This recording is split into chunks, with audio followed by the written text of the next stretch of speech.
Hear and attend and listen, for this befell and behappened, and became and was, O my best beloved, when the tame animals were wild. The dog was wild, and the horse was wild, and the cow was wild, and the sheep was wild, and the pig was wild as wild could be. And they walked in the wet wild woods by their wild lones. But the wildest of all the wild animals was the cat. He walked by himself, and all places were alike to him. Of course, the man was wild too. He was dreadfully wild. He didn't even begin to be tame until he met the woman, and she told him that she didn't like living in his wild ways. She picked out a nice dry cave instead of a heap of wet leaves to lie down in, and she strewed clean sand on the floor, and she lit a nice fire of wood at the back of the cave, and she hung a dried wild horse skin tail down across the opening of the cave, and she said, "Wipe your feet, dear, when you come in, and now we'll keep house." That night, best beloved, they ate wild sheep roasted on the hot stones and flavoured with wild garlic and wild pepper, and wild duck stuffed with wild rice and wild fenugreek and wild coriander, and marrow bones of wild oxen, and wild cherries and wild grenadilla. Then the man went to sleep in front of the fire, ever so happy. But the woman sat up, combing her hair. She took the bone of the shoulder of mutton, the big fat blade bone, and she looked at the wonderful marks on it, and she threw more wood on the fire, and she made a magic. She made the first singing magic in the world. Out in the wet wild woods, all the wild animals gathered together where they could see the light of the fire a long way off, and they wondered what it meant.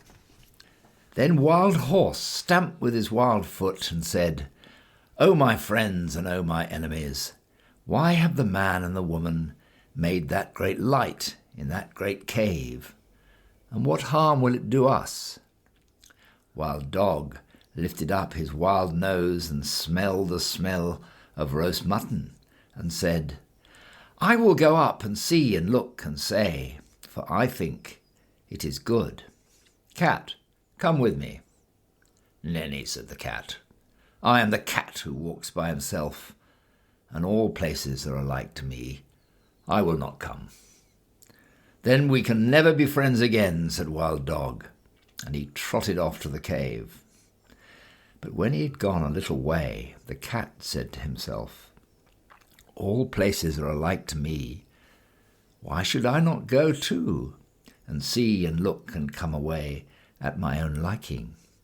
So he slipped after Wild Dog softly, very softly, and hid himself where he could hear everything. When Wild Dog reached the mouth of the cave, he lifted up the dried horse skin with his nose and sniffed the beautiful smell of the roast mutton, and the woman, looking at the blade bone, heard him and laughed and said, "Here comes the first wild thing out of the wild woods. What do you want?" Wild Dog said, "O my enemy and wife of my enemy, what is this that smells so good in the wild woods?" Then the woman picked up a roasted mutton bone and threw it to Wild Dog and said, "Wild thing out of the wild woods, taste and try." Wild Dog gnawed the bone, and it was more delicious than anything he'd ever tasted, and he said, "O my enemy and wife of my enemy, give me another." And the woman said, "Wild thing out of the wild woods, help my man to hunt through the day and guard this cave at night, and I will give you as many roast bones as you need." "Ah," said the cat, listening, "this is a very wise woman, but she is not so wise as I am." Wild Dog crawled into the cave and laid his head on the woman's lap and said, "O my friend and wife of my friend, I will help your man to hunt through the day, and at night I will guard your cave." "Ah," said the cat, listening, "that is a very foolish dog." And he went back through the wet wild woods, waving his wild tail and walking by his wild lone. But he never told anybody.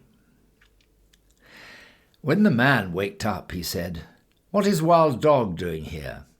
And the woman said, "His name is not Wild Dog any more, but the first friend, because he will be our friend for always and always and always. Take him with you when you go hunting." Next night, the woman cut great green armfuls of fresh grass from the water meadow and dried it before the fire so that it smelt like new-mown hay.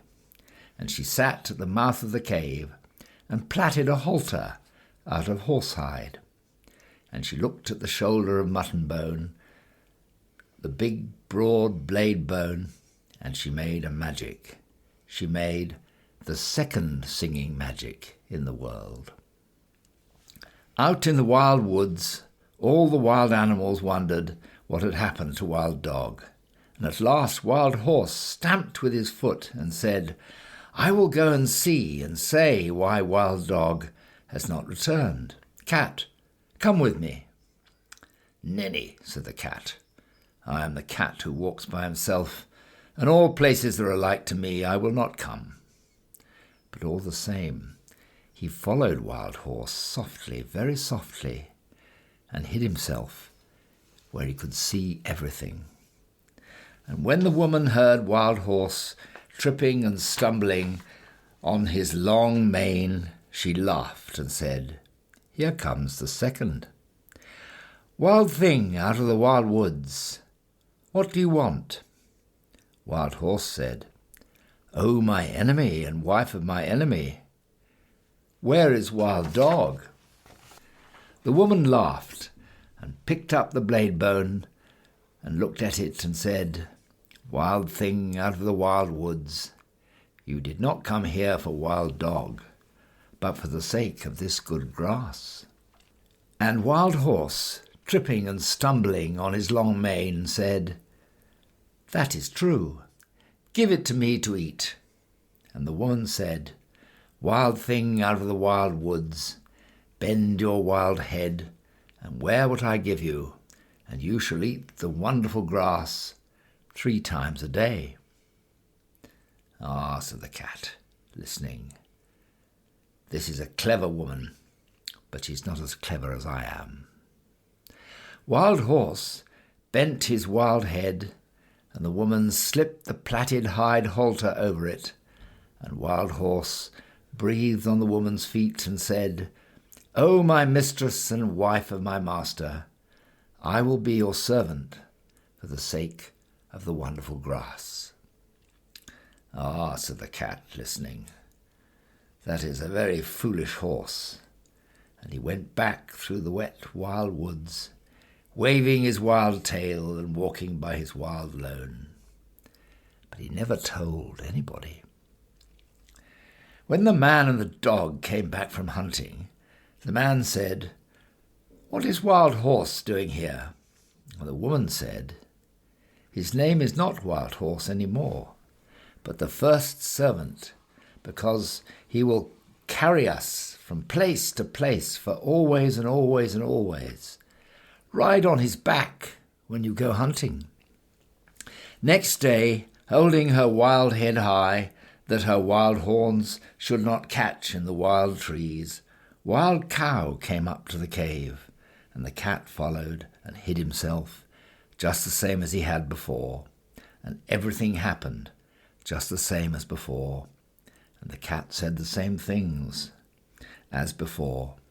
And when Wild Cow had promised to give her milk to the woman every day in exchange for the wonderful grass, the cat went back through the wet wild woods, waving his wild tail and walking by his wild lone, just the same as before.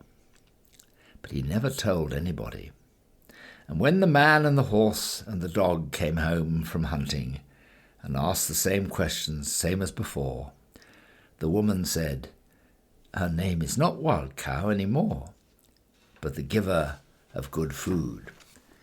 She will give us the warm white milk for always and always and always, and I will take care of her while you and the first friend and the first servant go hunting."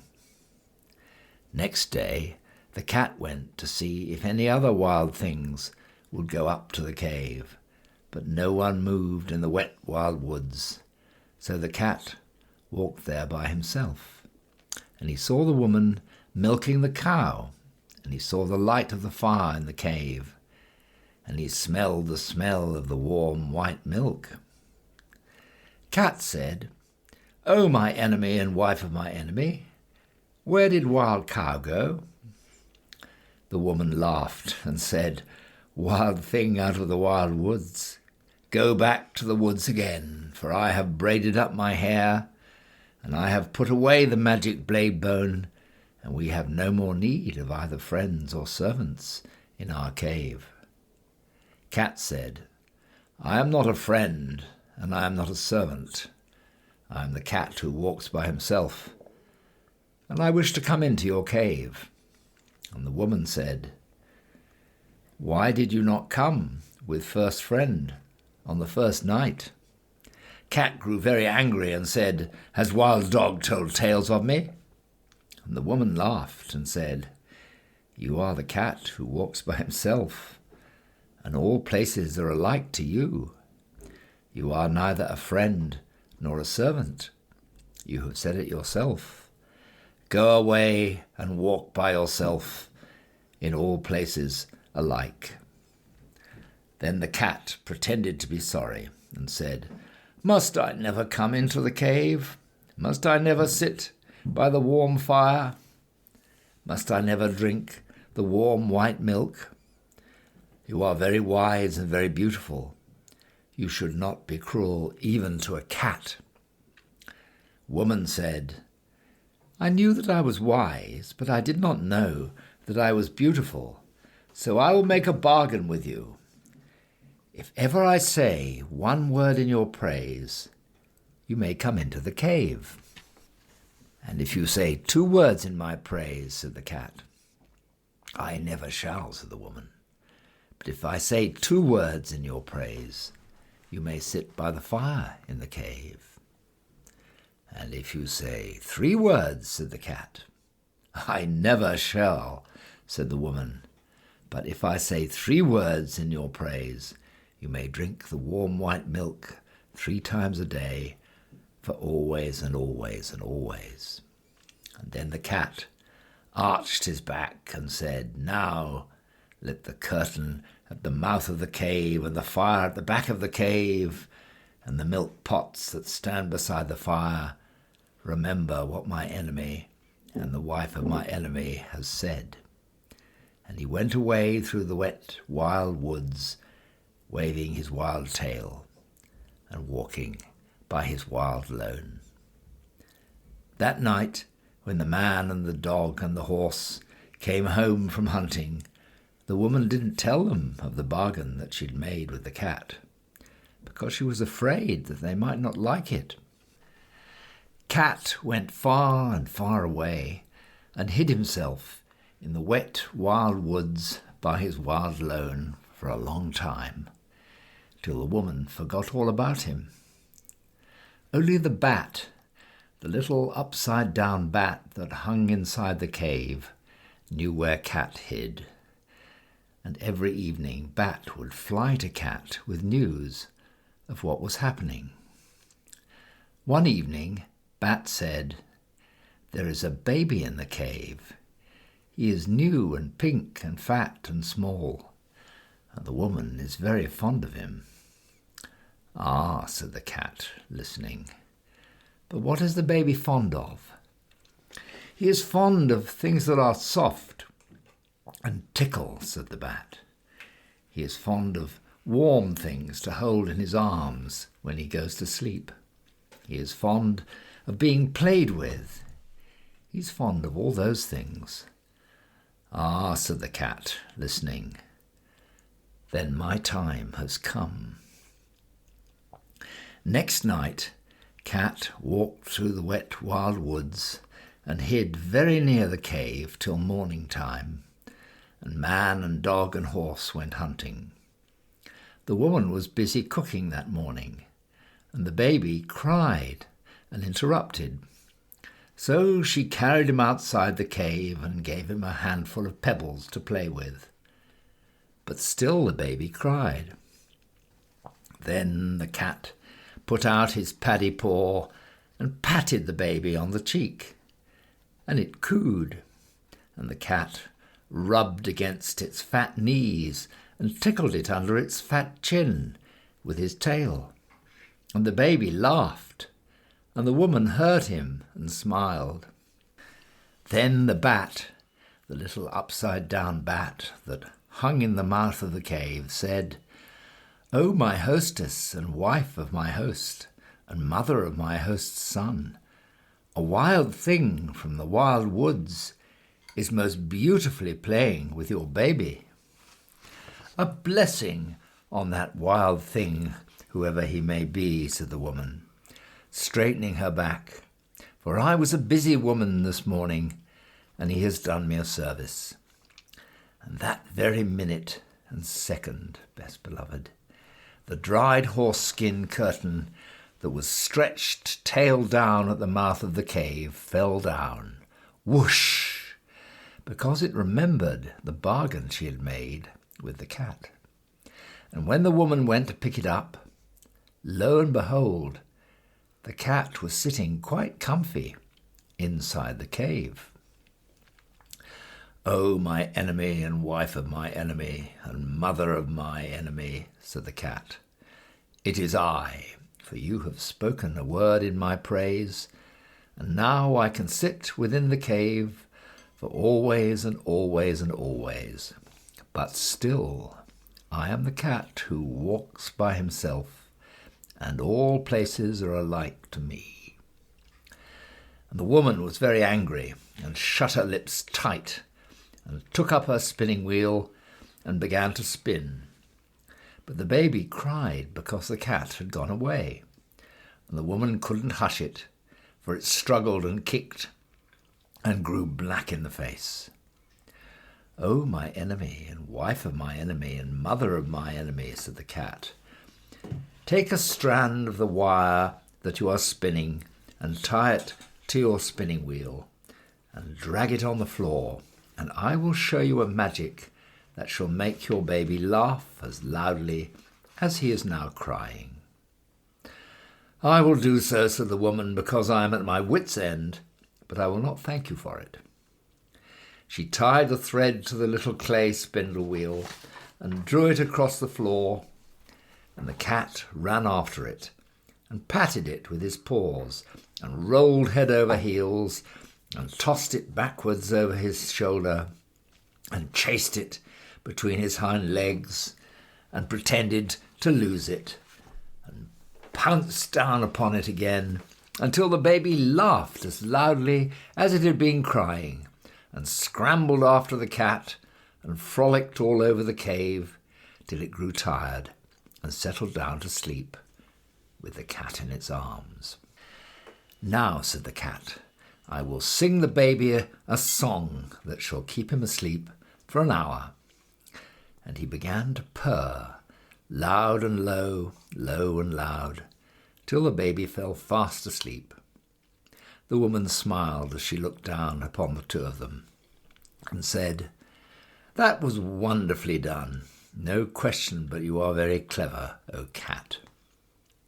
And that very minute and second, best beloved, the smoke of the fire at the back of the cave came down in clouds from the roof, puff, because it remembered the bargain she'd made with the cat. And when it had cleared away, lo and behold, the cat was sitting quite comfy close to the fire. "O my enemy and wife of my enemy and mother of my enemy," said the cat, "it is I, for you have spoken a second word in my praise, and now I can sit by the warm fire at the back of the cave for always and always and always. But still I am the cat who walks by himself, and all places are alike to me."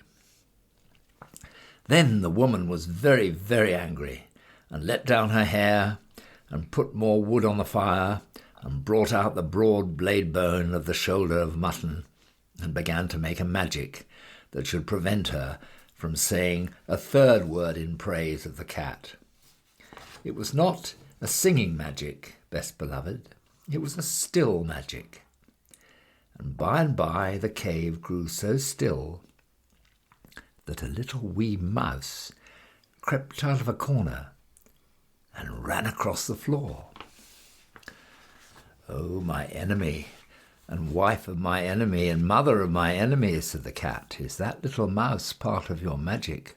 "Oh, gee, no indeed," said the woman. And she dropped the blade bone and jumped upon a footstool in front of the fire and braided up her hair very quick for fear that the mouse would run up it. "Ah," said the cat, watching, "then the mouse will do me no harm if I eat it." "No," said the woman, braiding up her hair, "eat it quickly, and I will ever be grateful to you." Cat made one jump and caught the little mouse, and the woman said, "100 thanks. Even the first friend is not quick enough to catch little mice as you have done. You must be very wise." And that very moment and second, O best beloved, the milk pot that stood by the fire cracked in 2 pieces, because it remembered the bargain she'd made with the cat. And when the woman jumped down from the footstool, lo and behold, the cat was lapping up the warm white milk that lay on the floor in one of the broken pieces. "Oh, my enemy and wife of my enemy and mother of my enemy," said the cat, "it is I, for you have spoken 3 words in my praise, and now I can drink the warm white milk 3 times a day, for always and always and always. But still I am the cat who walks by himself, and all places are alike to me." And then the woman laughed and set the cat a bowl of the white milk and said, "Oh, cat, you are as clever as a man. But remember that your bargain was not made with the man or the dog, and I do not know what they will do when they come home." "What is that to me?" said the cat. "If I have my place in the cave by the fire and my warm white milk 3 times a day, I do not care what the man or the dog can do." That evening, when the man and the dog came into the cave, the woman told them all the story of the bargain, while the cat sat by the fire and smiled. And then the man said, "Yes, but he has not made a bargain with me or with all proper men after me." And then he took off his 2 leather boots, and he took up his little stone axe, that makes 3, and he fetched a piece of wood and a hatchet, that makes 5 altogether, and he set them out in a row, and he said, "Now we will make our bargain. If you do not catch mice when you are in the cave, for always and always and always, I will throw these 5 things at you whenever I see you, and so shall all proper men do after me." "Ah," said the woman, listening, "this is a very clever cat, but he's not so clever as my man."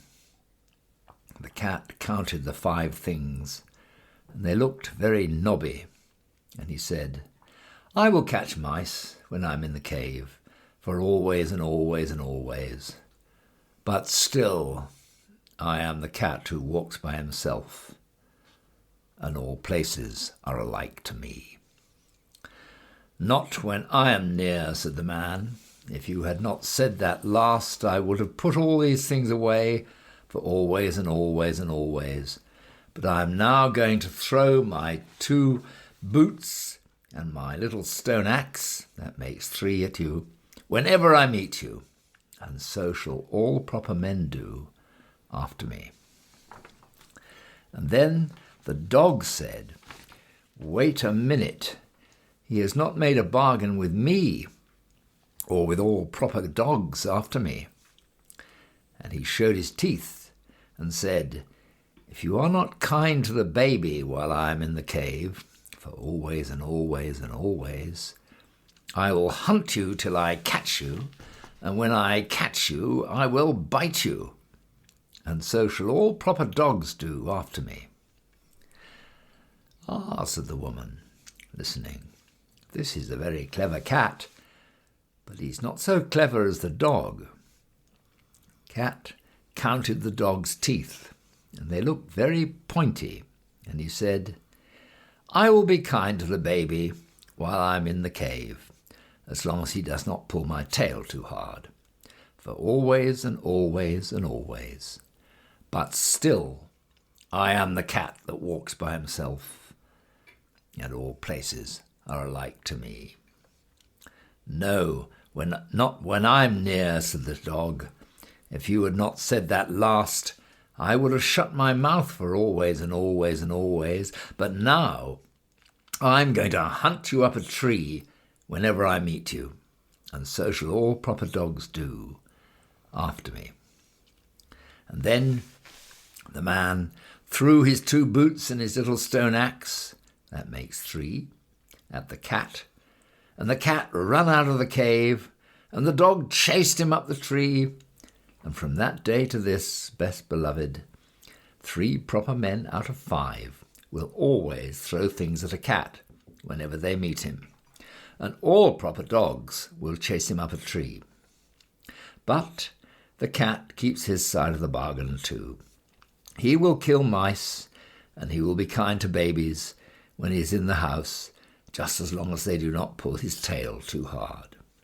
But when he has done that, and between times, and when the moon gets up and night comes, he is the cat that walks by himself, and all places are alike to him.